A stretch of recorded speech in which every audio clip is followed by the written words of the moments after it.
You are Locked On Warriors Postcast, part of Locked On Sports Bay Area, on the Locked On Podcast Network. Your team every day. Yo, what is up, everybody? I am Eric Engel, and you are back listening to another episode of Locked On Warriors Postcast. Warriors absolutely dominated tonight, just dominant win in Philadelphia against the 76ers. No Joel Embiid, completely held Tyrese Maxey in check. Warriors win 127-104. Wiggins absolutely massive for the Warriors with 21 points and 10 rebounds in only 23 minutes. That's a phenomenal return from injury. Can't ask for much better than that. The Dubs opened up the largest lead they have had in any game this season when they pushed it to 30 in the fourth quarter and got Steph and company some much-needed rest ahead of their matchup with the Pacers in the final leg of this road trip tomorrow in Indiana.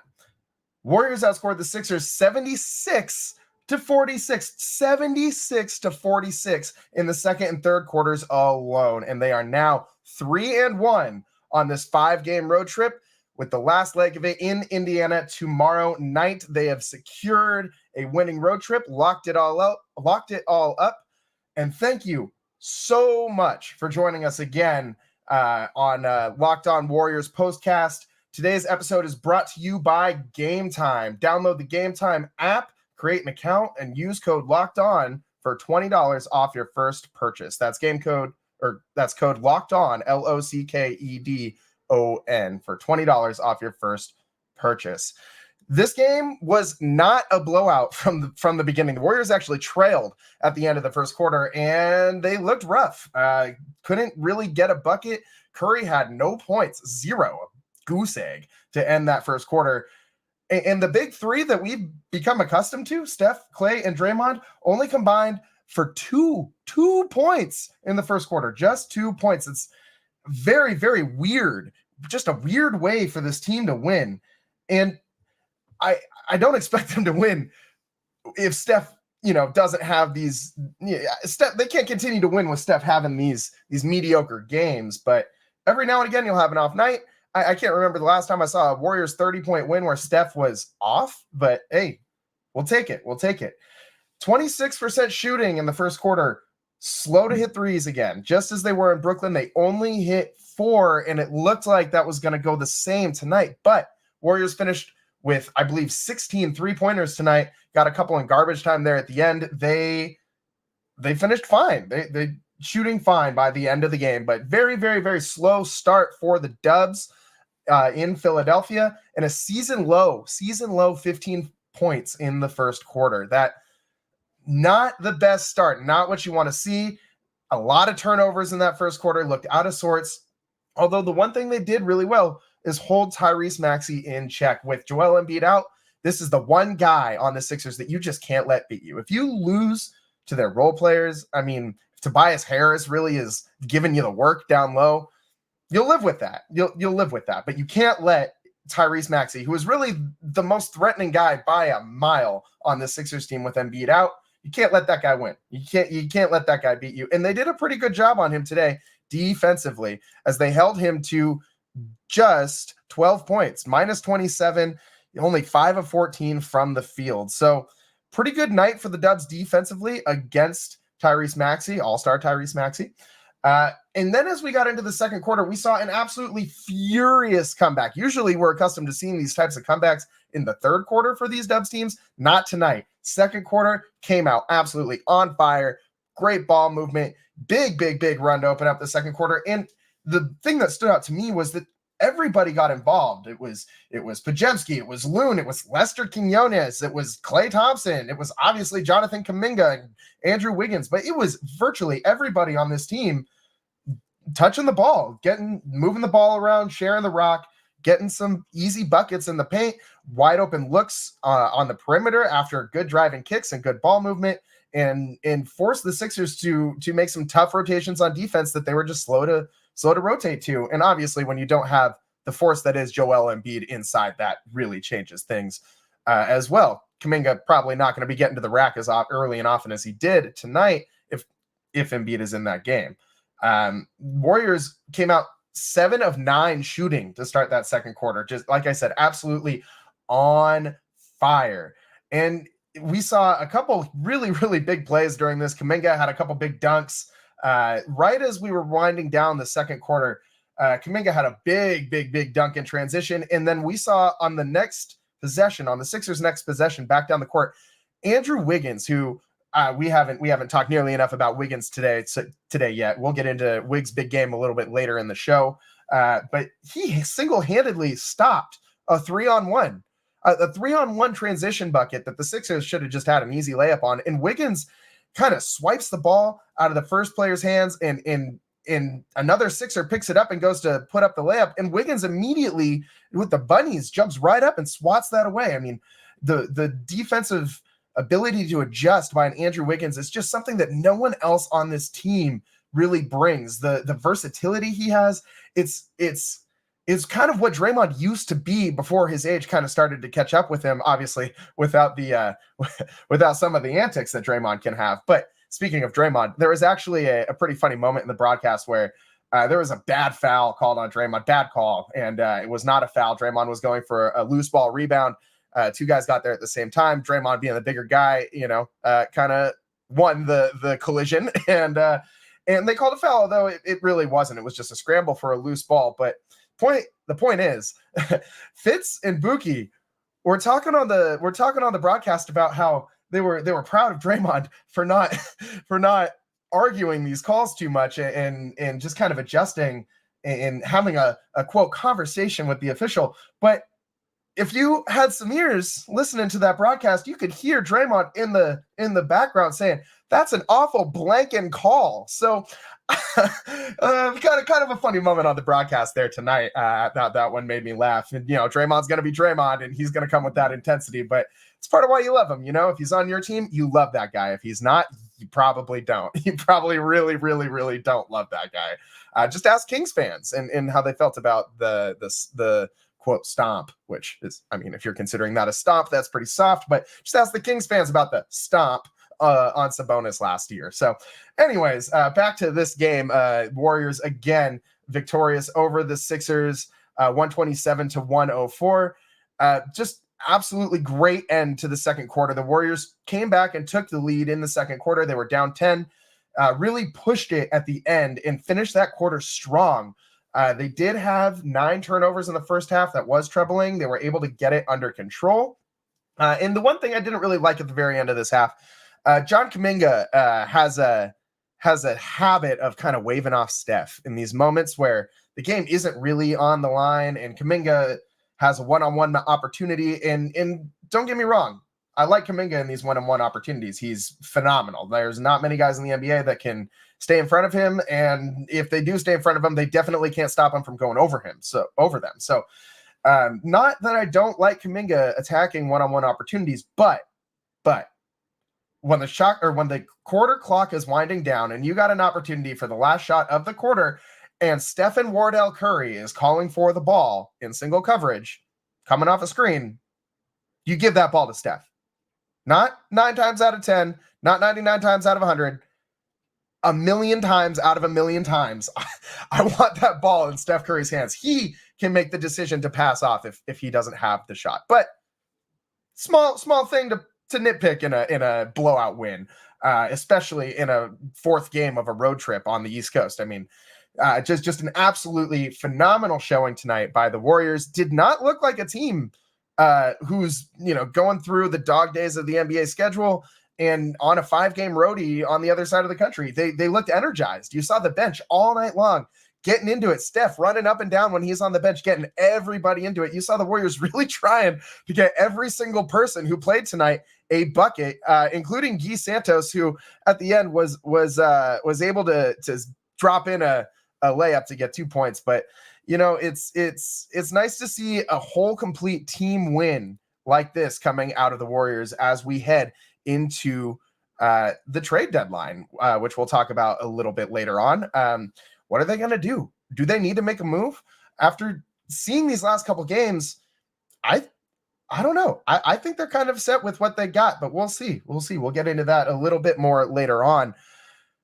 This was a turning point for the Warriors. Again, another massive defensive performance. They held the Nets under 30% shooting, or under 40% shooting, in Brooklyn in their last outing. And tonight they hold the Sixers right at about the same mark, right at about 40% shooting.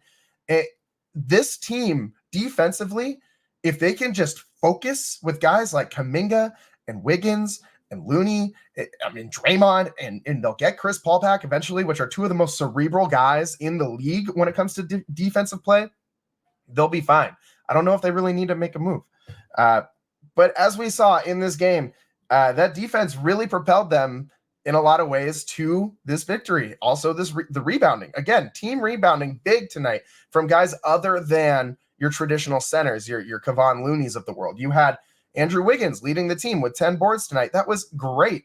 They need that from him every single night, or they're going to need to find boards from somebody else every single night. You'll see Brandon Pajemski get some boards. He had some good run tonight. Numbers not off the charts, eye popping, but he got his assists and boards and contributed 6 points as well. So Pods is playing the role. He's playing the role of the backup point guard. He returned to the bench today. Wiggins did get the start. We talked a lot about that on the last podcast. And he only played 23 minutes, but he looked nice out there. And I think Wiggins needs to play like this version of Wiggins, like the 2002 Andrew Wiggins, not like what we've seen sometimes when he's just not focused. And when this guy is into the game, he's a completely different player than when he's not. When he's not focused, he's just not the same guy. He's just not the same guys. Again, Warriors win, opened up their biggest lead of the season in the fourth quarter, a 30-point lead, and they just coasted to victory, got some much-needed rest for their main core guys, especially some of those older guys, Steph, Klay, and Draymond. None of those guys played over 30 minutes. None of the starters played over 30 minutes. The only guy who even came close was Brandon Pajemski. And this was a great win, great team win for the Warriors. When we come back on the other side, we're going to talk more about Andrew Wiggins' phenomenal game, Kuminga's continued growth, and Klay Thompson. Klay Thompson settling into his role after we heard those post-game comments after the game against Brooklyn, where he wasn't so stoked about fading away into the background and being another role player. But we'll talk more about that on the other side. This is Locked On Warriors Postcast. I'm Eric Engel. Thanks for joining. We'll be right back.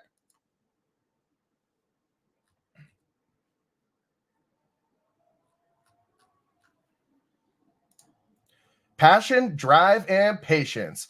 What brings home the winning trophy is also what keeps your ride or die alive. eBay Motors has everything you need to maintain your vehicle and level it up to peak performance. From superchargers, roof racks, exhaust kits, LED headlights, and more, whether you're going into speed, power, or style, eBay Motors has got you covered. With over 122 million parts for your number one ride or die, you'll always find exactly what you're looking for. And with eBay Guaranteed Fit, your fit is guaranteed to fit your ride every time or your money back. Because with eBay Motors, you're burning rubber, not cash. With all the parts you need at the prices you want, it's easy to turn your car into the MVP and bring home that win. Keep your ride or die alive at ebaymotors.com. Eligible items only. Exclusions apply. eBay Guaranteed Fit only available to U.S. customers. And today's episode of Locked On Warriors Postcast is brought to you by PrizePicks. PrizePicks is America's #1 fantasy sports app with over 3 million members. PrizePicks is the easiest and most exciting way to play daily fantasy sports. It's just you against the numbers. You pick more or less than on 2 to 6 player stat projections and watch the winnings roll in. Demons and Goblins are the newest and most exciting way to play PrizePicks. Squares marked with red demons or green goblins get you different payouts. You can now win up to 100 times your money with as little as 4 correct picks. PrizePicks is really simple to play. I can make my picks and submit my entry in less than 60 seconds. And tonight on PrizePicks, my picks that I submitted earlier, Paul George over 20.5 points, Sabonis over 20 points, and De'Aaron Fox over 29.5 points. I like those Kings, man. Go to prizepicks.com/LockedOnNBA and use code LockedOnNBA for a first deposit match up to $100. Again, go to prizepicks.com/LockedOnNBA and use code LOCKEDONNBA for a first deposit match of $100. It's PrizePicks. Pick more, pick less. It's that easy.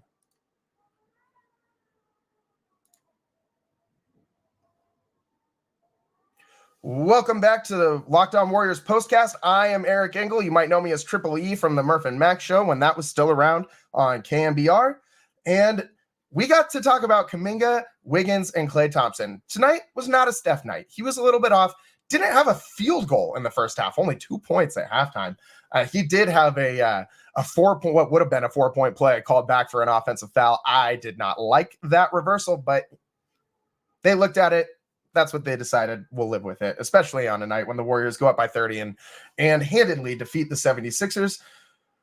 But this was a really, really, really good night for Wiggins. We talked about it a little bit before, but Andrew Wiggins you can't have a more efficient night than what Wiggins just had. Again, 23 minutes, 9 of 14 shooting, 21 points, 10 rebounds, 0 fouls, 0 turnovers. That and just some absolutely amazing defense and locking down Tyrese Maxey. He drew that assignment multiple times tonight. You saw him.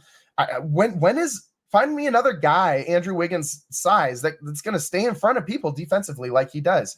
It's really impressive. I mean, Wiggins has the physical potential to be one of the top flight best players in the NBA. And some nights we see it and some nights we don't. And tonight was one of the nights that we did. And as we said earlier, this looked more like the 2002 version of Andrew Wiggins to me, who came up absolutely huge for the Warriors down the stretch in the playoffs, in the finals, and Warriors ended up celebrating with a parade down Market Street at the end of the season. And if Wiggins can play like this every night, Warriors have a shot this year. And it was, as long as you got Steph Curry, and he needs a Robin. Steph Curry will be Batman every single time. Until the day he retires. Steph Curry is Batman. If you can find him a competent Robin, this team has a chance. Always. If you have those two guys, Steph Curry, and then any other guy who can be a number 2, this team has a shot. And right now, Wiggins looks like he can be that guy. We'll see if he can keep it going. He was playing pretty well leading up to that ankle injury, and it looks like he's taken it even a step further after coming back today. And I really hope that we can see this continue for Wiggins. This is absolutely huge. And we heard him talk a little bit at halftime. He told the broadcast a little bit about what his mentality is.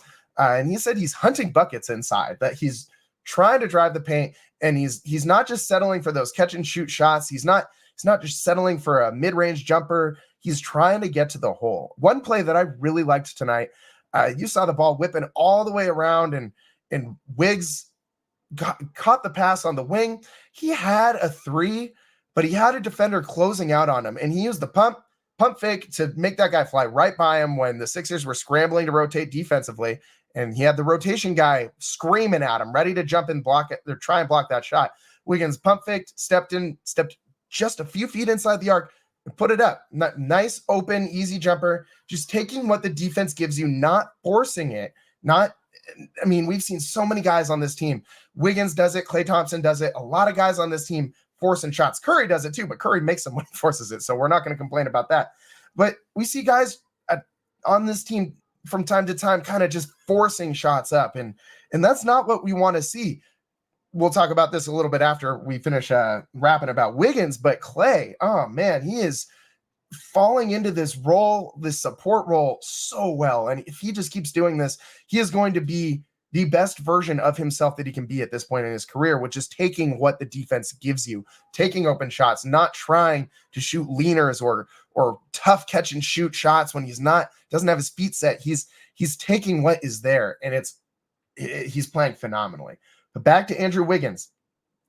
When he was asked about his defensive play, he straight up told the guys he knows he can be aggressive on ball because the team defense behind him is rock solid. And we have seen this kind of building, and especially against Brooklyn and again tonight. The defense, not the offense, but the defense is what carried this team to these wins.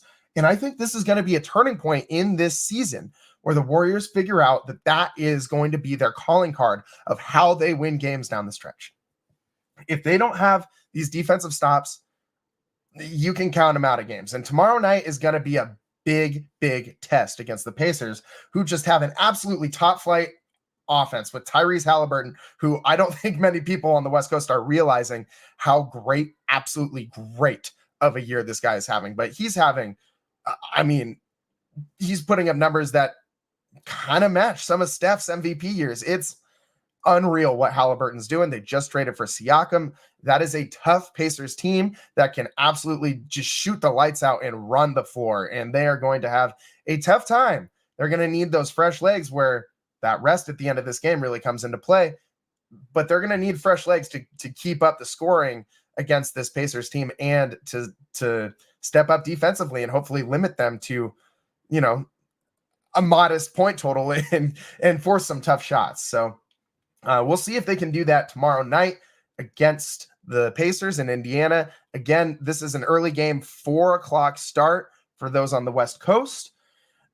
In this game tonight against the Sixers was just really, really, really good to see, as I said earlier, how the Warriors just took what the defense gave them and did not push for these to just try and force a game plan that they had, but rather take what the defense gives you, adjust, again, down by 10 early in this game and came back, led by 30 at one point. Just an absolutely massive turnaround for this team. On the other side, we'll start talking about a little bit about the trade deadline, what the Warriors are going to look to do. And one key thing that Steph Curry is doing to open up this Warriors offense that you might not have realized. We'll be right back on the other side. This is Locked On Warriors Postcast. I'm Eric Engel. We'll be right back.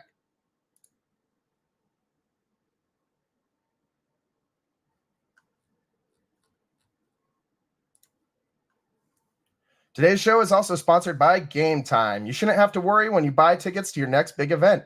Gametime is the fast and easy way to buy tickets for all the sports, music, comedy, and theater events near you. With killer last-minute deals, all-in prices, views from your seat, and the best price guarantee, Gametime takes the guesswork out of buying tickets. Now, if you're like me, you're looking for a ticket to go see the Dead & Company at the Sphere in Las Vegas. In just a few months, they're going to have a residency over in the Sphere this summer. I mean, that's like the coolest thing I've ever heard in my life, aside from a Warriors win, of course. But I go with Gametime when I'm trying to find tickets for these types of events because I love their last-minute tickets, flash deals, zone deals, easy to find and buy tickets for every kind of event in your area, and lowest price guarantee. Gametime is the only ticketing app that gives you complete peace of mind with your purchase. See the view from your seat before you buy, so you know exactly what type of view to expect when you arrive. All-in prices show you your total upfront, so you know you're getting a great deal before you check out. Nothing, man, those extra fees at the end just kill me. So this is one of my favorite things with Gametime. Buy tickets in seconds with just 2 taps. Take the guesswork out of buying tickets with Gametime. Download the Gametime app, create an account, and use code LOCKEDON for $20 off your first purchase. Terms apply. Again, create an account and redeem code LOCKEDON, LOCKEDON, for $20 off. Download Gametime today. Last minute tickets, lowest price, guaranteed.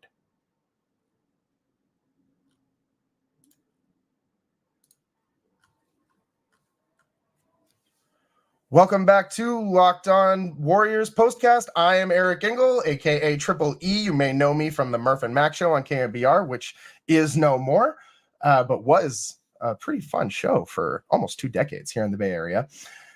And we got to get into this trade deadline.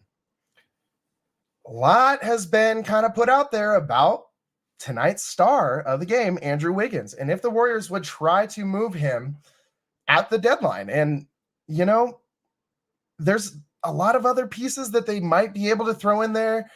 People have, earlier in the season and in the offseason, we're discussing a Jonathan Kuminga trade, which I think at this point you have to absolutely completely take off the table.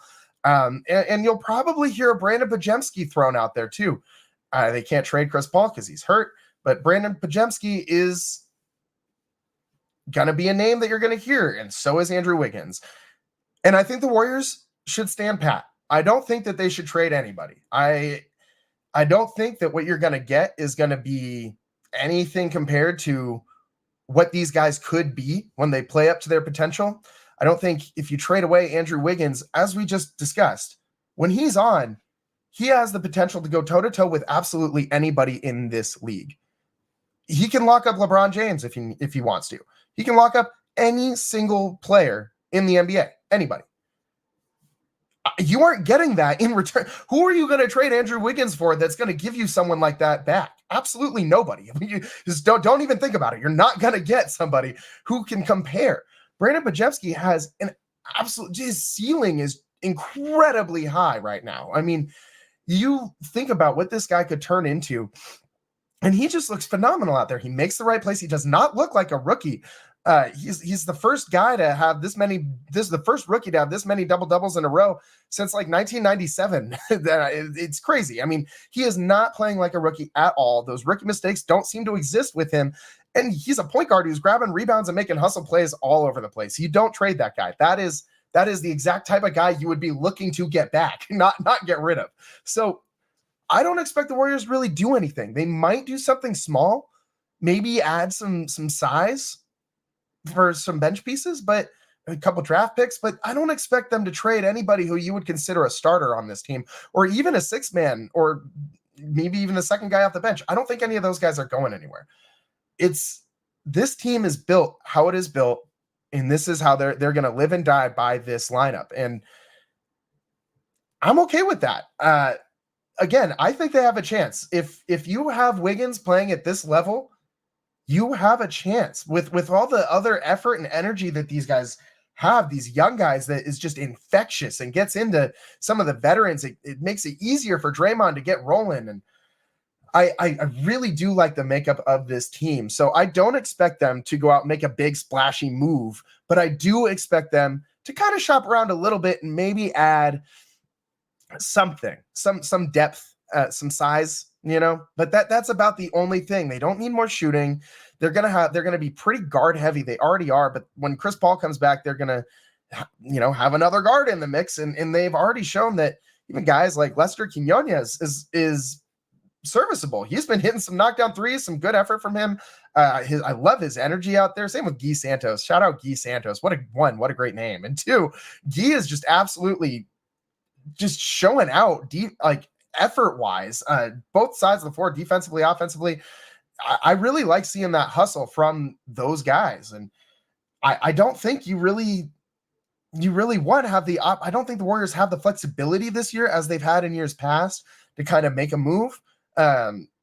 Their bench is solid, but there isn't one specific guy who just kind of shines as better than the rest that you'd be willing to part from. That this team just doesn't have that makeup this year. And I don't think that's the worst thing in the world. I think that this team is going to be fine to get into the postseason. And I think that they'll, contend. I'm not going to go as far as to say that they're favorites or expect them to win the finals this year, but I do expect them to contend. This is a contending roster. If Steph has more Steph magic in him, which I think he does, and if Wiggins can play like a true number two, like a true Robin to Steph's Batman, that's the big question. I'm not so sure he can every night in, night out, but we have seen him do it before. If he can do that, anything's possible. Anything's possible. One more thing I want to get into before we wrap it up today. Steph Curry is setting some vicious back screens, man. I mean, find me another player of Steph Curry's caliber, multi-time MVP, perennial all-star, surefire first ballot Hall of Famer, guy who is just automatic from three and just a human torch offensively. And he's coming out here and setting back screens off the ball. I'm stunned. I mean, he's been doing this more and more and more this season, but just what an unselfish guy. Like, can you find a more perfect star player than Steph Curry? I mean, find me another star player, like I just said, who's totally willing to just sacrifice his body at 35 years old and just have dudes run into him at full speed. I mean, no one's doing that. No one Steph's size or age or star caliber is doing that. That's just not what you see normally. And it just speaks volumes about Steph. And this is infectious. It rubs off on everybody else on the team. If you are Klay Thompson and you are worried about not closing games, and then you look over and you see Steph setting a back screen, it's got to kind of make you tamp that down a little bit and say, you know what? It's okay if I don't have these closing minutes. As long as we win games, I don't care. At this point in their careers, there's not a whole lot of wins left between these three as Warriors, if they're still Warriors. Like this, we need to relish each and every one of these wins that these three, Steph, Klay, and Draymond, have on the floor together. I mean, this is like this is the last hurrah, guys. Like we gotta cherish this, and Klay's got to get on board with that. And it doesn't matter how you win. It doesn't matter if you're on the court at the end of the game. It matters that this team wins, and it matters that everybody finds their role. And Klay has really found his role, and he's taking the game as it comes to him, shooting open shots, driving the lane, getting boards, making far more passes. I've never seen Klay Thompson pass this much in my lifetime. So great to see all of these things from Klay. Great to see all of these things from Steph. We barely even talked about Jonathan Kuminga tonight, but he had another phenomenal game. One more point on those back screens that Steph is setting. It's completely freeing up Jonathan Kuminga to get to the rim and continue to be aggressive in attack and continue to get to the free throw line, which is kind of why the Warriors hung around in this game. And in the early parts of it, they had a lot more free throw opportunities than the Sixers did. So a lot of good things from today in Philadelphia. Again, tomorrow, 4 p.m., Indiana Pacers. After that game, we'll be going live, another Locked On Warriors postcast. And then Sunday, don't forget, huge Super Bowl. I am so excited. 49ers got to have this one. You can't lose the damn Chiefs again. Anyways, tune in for those two shows. This has been fun. We'll catch you guys next time. I'm Eric Engel. Thanks for joining us on the Locked On Warriors postcast. We'll see you tomorrow.